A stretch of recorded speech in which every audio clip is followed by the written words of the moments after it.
ஆண்டவராகிய இயேசு கிறிஸ்துவின் நாமத்தில் காலை வாழ்த்துக்கள். இன்றைய மன்னா. பொழுது விடிந்தபோது அவர் தம்முடைய சீஷர்களை வரவழைத்து அவர்களில் 12 பேரை தெரிந்து கொண்டு அவர்களுக்கு அப்போஸ்தலர் என்று பெயரிட்டார். லூக்கா 6ஆம் அதிகாரம் வசனம் 13. பாருங்க, தெரிந்து கொள்ளும்போது அவர் எவ்வளவு ஜாக்கிரதையோட, எவ்வளவு நிதானத்தோட, எவ்வளவு அந்த பாரத்தோடு அவர் தெரிந்து கொண்டான்றத முந்தைய வசனம் படித்து பாருங்க. அந்நாட்களிலே அவர் ஜபம் பண்ணும்போது ஒரு மலையின் மேல் ஏறி முழுவதும் தேவனை நோக்கி ஜபம் பண்ணி கொண்டிருந்தார். அவர் தெரிந்து கொள்றதுக்கு முன்னால் நம்மை பின்பற்றுகள் யாரெல்லாம் தமது சீடர்களாக தெரிந்து கொள்வது என்ற முக்கிய முடிவை எடுப்பதற்காக இரவு முழுதும் கர்த்தர் ஜெபித்தார். நீங்களும் நானும் அப்படிதான். எல்லா ஒரு காரியத்திலையும் எந்த முடிவு எடுக்கணும்னாலும் ஆண்டவரிடத்திலே ஜெபித்து தான் முடிவு எடுக்கணும். ஊழியக்காரரை தெரிந்தெடுக்கிறதுக்கு எப்படி பாருங்க, அவ்வளோ சீஷர்கள் வராங்க, பொழுது விடிந்த பதற்கு வரவழைக்கிறாங்க. ஆனால் அதில் 12 பேரை தெரிந்தெடுத்து அவர்களுக்கு அப்போஸ்தலர் என்று பெயரிட்டார்.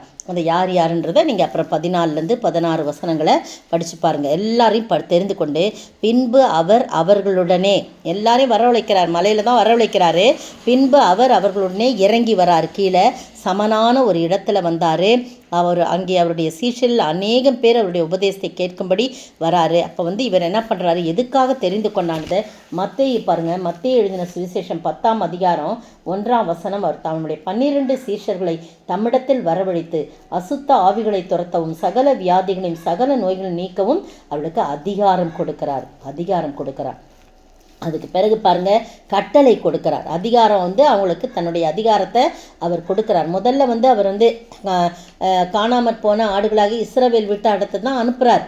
அந்த யூதர்கிட்ட தான் செல்லுமாறு சொல்கிறார். அதுக்கு பிறகு மத்தேயு 28 19 முதல் 26, மார்க் 16 15 எல்லாம் பார்த்தீங்கன்னா, உலகமெங்கும் போய் நீங்கள் சுவிசேஷத்தை சொல்லுங்கள், என்னுடைய நாமத்தினால பிதாகுமாரன் பரிசுத்தாவின் நாமத்தினால அவளுக்கு ஞானஸ்தானம் கொடுங்க அப்படிலாம் சொல்லி அனுப்புறதை பார்க்குறோம். பாருங்க, வியாதியஸ்தர்களை சுத்தமாக்குறாங்க, குஷ்டரோகிகளை சுத்தம் பண்ணுங்கள், மரித்தோரை எழுப்புங்கள், பிசாசுகளை துரத்துங்கள், இலவசமாய் பெற்றீர்கள் இலவசமாய் கொடுங்கன்னு சொல்லி நிறைய உபதேசம் பண்ணி அனுப்புகிறாரு. எந்த இடத்துக்கு போகணும், போகிறதுக்கு முன்னால் அவங்க பாத்திரவான்களான்னு யோசிக்கணும். வழிக்கு நீங்கள் அதையும் இதையும் கொண்டு போகக்கூடாது, யார்கிட்டையும் எதையும் வாங்கக்கூடாது, நீ ஜாக்கிரதையாக நடக்கணும். நீங்கள் வாழ்த்தும் போது அந்த வாழ்த்து பாத்திரமாக இருந்தால் அவங்களுக்கு அந்த சமாதானம் உண்டாகும். இல்லைன்னா அவங்களுக்கு திரும்பி வந்துடும்.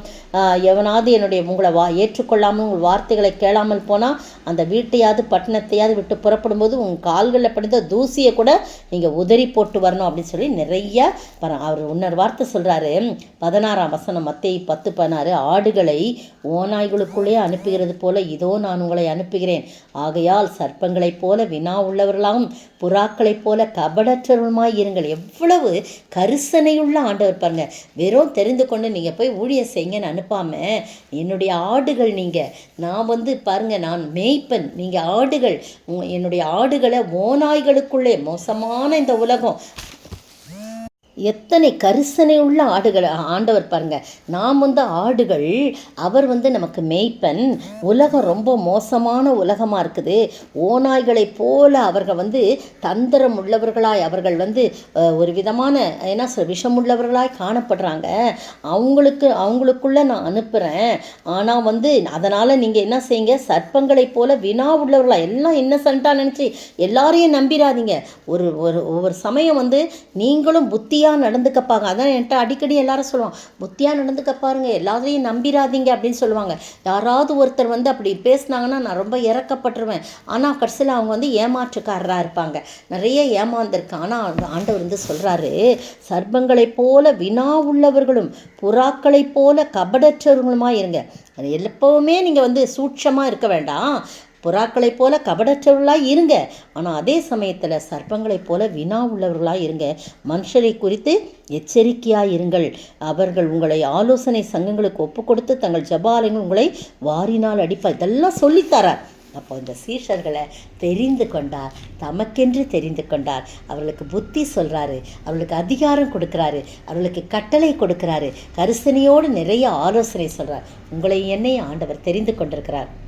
மகனாக மகளாக நம்மளை தெரிந்து கொண்டார், சீஷர்களாக நம்மை தெரிந்து கொண்டிருக்கிறார். எனவே பிரியமான தெரிந்து கொண்டவர் அப்படியே விட்டு விடாதபடி நம்மை குறித்து கரிசனை உள்ளவர்களாய் நாம் ஊழியம் செய்யும்போது நம்முடையே கூடவே வந்து பயணம் செய்து அவர் ஆலோசனை சொல்லுகிறவராய் இருக்கிறார். அவர் நமக்கு அதிகாரம் கொடுக்கிறவராய் இருக்கிறார். அப்படிப்பட்ட அதிகாரத்தையும் ஆளுகையும் கட்டளைகளையும் பெற்று எல்லாவற்றுக்கும் மேலாக அவருடைய உன்னதமான ஆலோசனைகளை பெற்று அப்படிப்பட்ட ஆண்டவரை நாம் பின்பற்றி வாழ ஆண்டவர் தாமே கிருபை செய்வாராக.